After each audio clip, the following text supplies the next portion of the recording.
আল্লাহ পাক রব্বুল আলামিন বলেন দুনিয়াতেও আমার দল হবে একটা, দল দুইটা, আখিরাতের দল দুইটা, একটা জান্নাতি আর একটা জাহান্নামী। দুনিয়ার মধ্যে দল হবে দুইটা, একটা আল্লাহর দল আর একটা শয়তানের দল। কথা বলেন ঠিক না বেঠি? উলাইকা হিজবুল্লাহ। আল্লাহু আকবার। একটা হবে কার দল? আরো জোরে বলেন কার? একটা হবে আল্লাহর দল আর একটা হবে শয়তানের দল। আল্লাহর দলের নাম লেখাইতে গেলে কোনো শর্ত আছে না নাই? এই যে বলেন আছে না নাই? হে আল্লাহর বান্দা, আল্লাহর দলে যদি নাম লেখাও তাহলে তোমাকে দুইটা শর্ত মানতে হবে। প্রাথমিক অবস্থা কয়টা শর্ত? দুইটা শর্ত। আল্লাহ পাক রব্বুল আলামিন বলেন ইন্নাল্লাযীনা আমানু ওয়া আমিলুস সালিহাতি কানাত লাহুম জান্নাতুল ফিরদাউসি নুজুলা। আল্লাহু আকবার। আমার মাওলা ডাক দিয়ে বলেন, হাবিব আপনি আপনার উম্মতদেরকে সুসংবাদ দিয়ে দিন, যারা দুনিয়াতে ঈমান আনার পরে আমলে সালেহ নেক আমল করবে, আমি আল্লাহ তাদেরকে সবচেয়ে দামি জান্নাত, জান্নাতুল ফিরদাউস দান করব। হে ভাইও, আল্লাহর দলে নামটা লেখাও, শয়তানের দলে নামটা লেখাইও না। দুনিয়াতে শয়তানের দলটা দেখা যায় বড় বড়। কথা বলেন ঠিক না? আল্লাহর দলে নাম লেখাইতে হবে, সবাই জান্নাতি হবে না, সবাই জাহান্নামে যাবে না। জান্নাত বানাইছে আমার মাওলা ঈমানদার বান্দার জন্য, আবার জাহান্নামও বানাইছে ঈমানদার এবং বেঈমানের জন্য। কথা বলেন ঠিক না? এই বান্দা বান্দি ঈমান আনার পরে নেক আমল করবে না, ওই বান্দা বান্দির শুধুমাত্র কেবলমাত্র ঈমান তাকে জান্নাতের রাস্তা প্রথম দেখাবে না। কথা ঠিক না? আবার ঈমান ছাড়াও কোনো বান্দা জান্নাতের গ্রামও পাবে না। কিন্তু যারা ঈমান আনছে প্রাথমিক অবস্থায়, তারা জাহান্নাম থেকে বাঁচিয়ে জান্নাতে যাইতে পারবে না ততক্ষণ পর্যন্ত, যতক্ষণ পর্যন্ত সে নেক আমল না করবে। আপনি বিশ্বাস করেন আপনি ঈমানদার, আপনি আশহাদু আল্লা ইলাহা ইল্লাল্লাহ বলেন, আপনি তাওহীদের বিশ্বাস করেন, আপনি ঈমানদার, কিন্তু নামাজ পড়েন না। আছে না নাই? কথা বলা আছে না নাই? আবার অনেকের ঈমান আছে কিন্তু মসজিদেও যায়, নামাজও পড়ে, সুদও খায়। কথা বলেন না কেন? অনেক ঈমানদার আছে, ঘুষও খায়, বেপরদায় চলে, হজও করে। আছে না নাই? কিন্তু বাজান ভালো করে বুঝতে হবে, ঈমান আনছি, আমার কাজ শুরু হয়ে গেছে। যার ঈমান নাই তার কোনো কাজ নাই।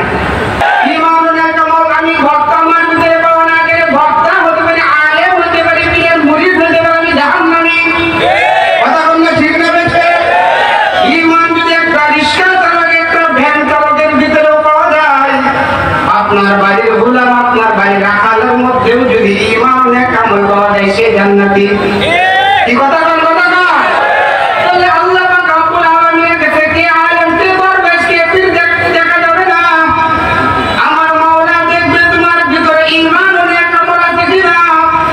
একটা কি সহযোগিতার ভিতরে দুইটা গুণ পাওয়া যায়, আল্লাহ পাক তাকে দামি জান্নাত দান করবেন। কথা বলে ঠিক না বেঠে? কিন্তু ভাই তুমি আর আমি মনে করি আমি মূর্খ, আমি খেতে কাজ করি, আমি মাছ ধরি, আমি জেলে, আমি মাঝি, আমি নৌকা চালাই, আমি কেমনে বাবা জান্নাতে যাব? ও মাঝি ভাই, না না না। যদি আমার মাওলার উপর ঈমান আইনা যদি 5 ওয়াক্ত নামাজ পড়তে পারো, আমার মাওলার উপর বিশ্বাস স্থাপন করিয়া যদি মাওলার জিকির করতে পারো, আমার মাওলার উপরে আপনি বিশ্বাস রাখিয়া আল্লাহু আকবার তুমি কালামুল্লাহ তেলাওয়াত করতে পারো, ও মাঝি তুমি নৌকার মাঝি হতে পারো, তুমি জান্নাতি। কথা বলেন ঠিক কি না? এই জন্য আমার ভাইদেরকে ভাইও, ফারিকুন ফিল জান্নাতি ওয়া ফারিকুন ফিস সাঈর, জান্নাতি দলের আমাদের নামটা লেখাইতে হবে। কথা বলেন ঠিক কি না? কিন্তু বাদাম কেমনে নামটা লেখাইবেন? এই দুনিয়ার জিন্দেগিতে ঈমান আনার পরে নেক আমল শুরু করিয়া দেন। ঈমান ও নেক আমল যদি শুরু করিয়া দেন, নেক আমল যদি করতে পারেন, উলাইকা হিজবুল্লাহ।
উদার হয়ে যায়।